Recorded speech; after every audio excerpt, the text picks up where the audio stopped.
Well, well, well. Big Mama's back.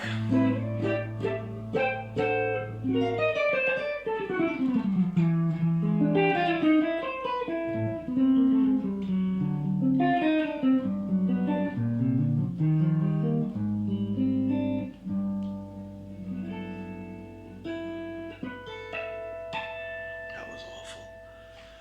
I'm gonna talk about Estacado Matador, the first real one. With that logo. Oh my god. Cedar body. Geppetto pickups. Oh my god. Roasted maple neck stainless steel frets. Made in USA. Made here in Texas. They're ready. They're ready to go. Alright, modes. This is not a mode lesson by any means. I just want to hopefully clear up one or two misconceptions and maybe share the way I look at them. Not that it's correct. If you're going to Berkeley, you're probably going to get kicked out doing it this way. But first of all, if you don't know what the modes are, or at least the concept of the modes, don't watch this because it's a waste of time. I'm talking about something like that you probably don't give a shit about. For those of you that do know the modes or think you do or want to, let me first begin by saying they are not position oriented. In other words, like when I first started learning my modes, like let's say the key of G, right? I was playing metal, everything was in E minor. So I would be thinking G Ionian, A Dorian, B Phrygian, C Lydian, D Mixolydian, E Aeolian, and F sharp Locrian. And back to G. So, and that's correct. If someone said play G Ionian, you could do that. You'd be correct. If they said play A Dorian, you'd be, all those things I just did were correct. Here's where the problems come. When I'd be playing over I'm being simple, right? And I went,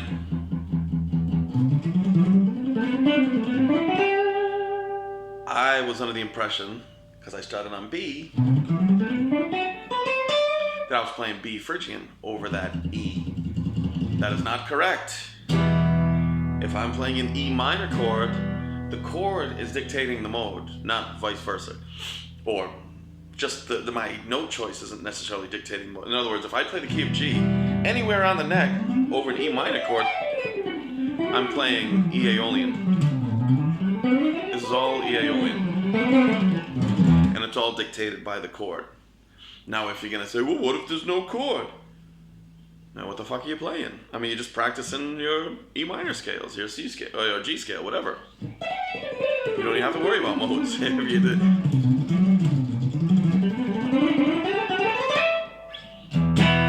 Alright, so it's not, keep in mind, these modes happen on every instrument. You could be playing a fucking recorder, and there's modes, piano, there's no frets. You're not, oh, I'm playing a B Phrygian on the piano, I gotta go to 7th fret. They have nothing to do with the position. So that's number one, stop thinking like that. Alright? And the second thing, which I touched upon, is that the chord dictates the mode. Now, let me get this out of the way. If you're playing in one key, if you're playing a bunch of chords in one key, like you're playing stuff like that, you don't need to think of modes at all. It's just in a key. There's no reason to complicate a simple tune. Like if I'm playing a country thing, if I'm playing...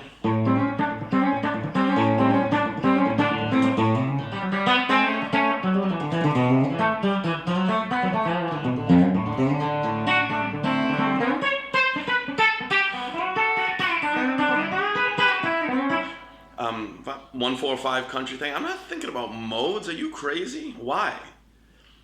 There's nothing modal. Now, quickly, let me jump ahead and just give you like a little taste of how I see the modes working. Outside of I'm by myself. I'm on a friggin' guitar, so I'm limited here. So let me do like an open string thing. So if I just hit an open E, and I'm gonna play all the basic major scales, but I'm not gonna play them in sequence. That's silly. That sounds stupid. It's just like I'm gonna play them all on E, and then you will hear exactly what each mode is supposed to sound like. So if I want E Ionian,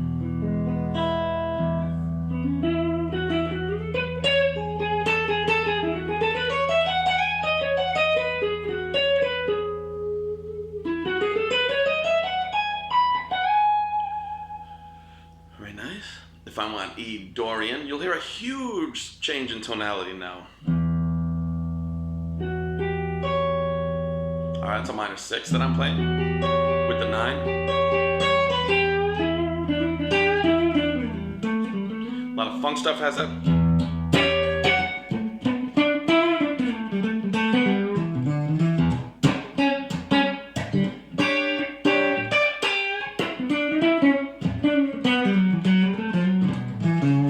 Kirk Hammett and a lot of that old Metallica stuff, that like a lot of those little leads in the beginning, like Fade to Black or Sanitarium. I remember him, maybe I'm wrong, but I think I remember him using Dorian quite a bit, because it was kind of a departure from the Aeolian that I was always using. So that's Dorian. Phrygian, huge difference.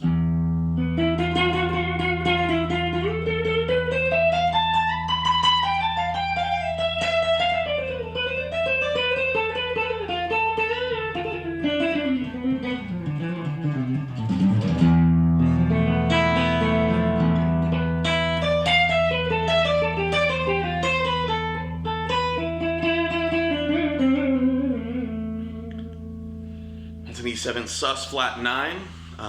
Big difference. Now, what that scale sounds like if you do it in sequence.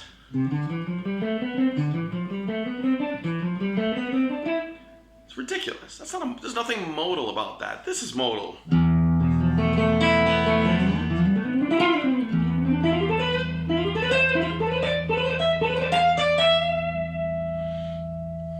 All right, now we're gonna go to E Lydian.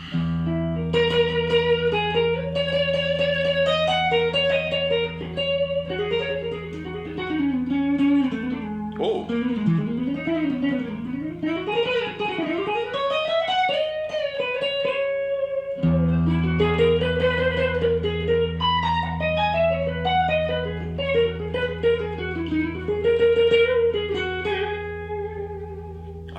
Big difference. Vi uses that a lot. As a matter of fact, he had a song on was it on Passion and Warfare? I think it was called Riddles. But he did sort of like he had a stagnant like, and he would do mode and then change the mode. I mean, it was a cool sounding song, but it was like a mode exercise. But it's a kind of neat thing to, I hope I'm right. If I'm not right, it was the tune that,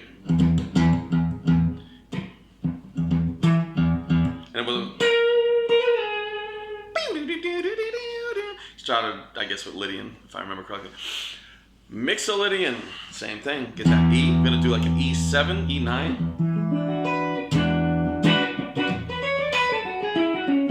I'm trying not to do chromatic note. Not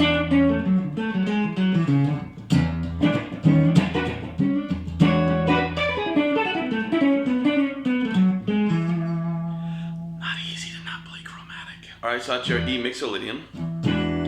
E Aeolian, E minor. Some people will add the sharp 5, aka flat 6. Settle down, Berkeley people. I call it a sharp 5 simply because I tend to use 4-note chords 1, 3, 5, 7 as much as possible. So.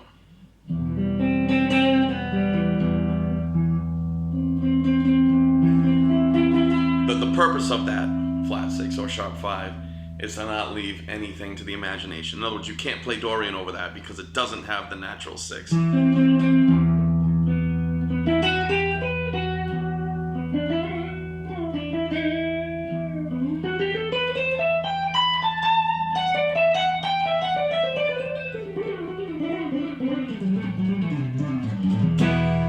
Alright, that's your Aeolian. Did I skip something? Why did that go by so fast? And last but not least, we're going to do an E Locrian.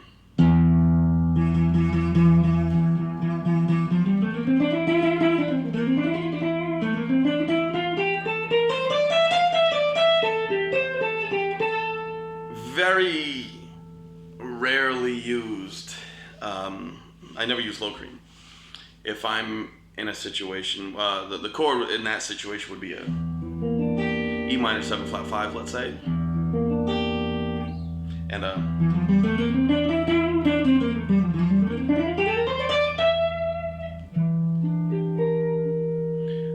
I would choose to play melodic minor most of the time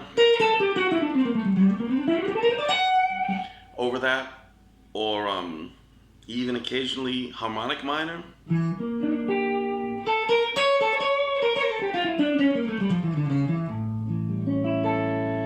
But in the name of, I don't know, doing this in its entirety, that's your E Logan.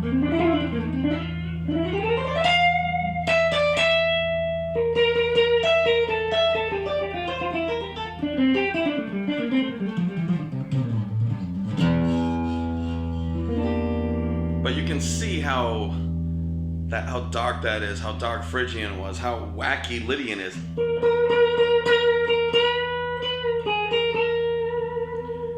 As opposed to just going.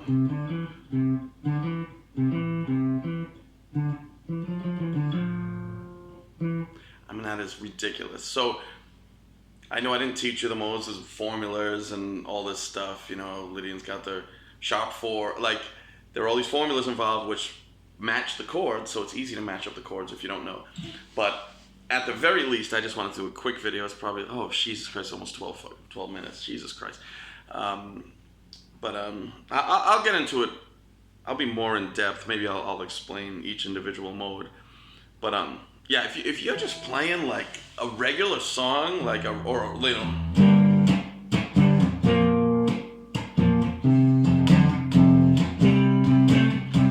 don't think about modes unless you want to get out there, you know, over that G.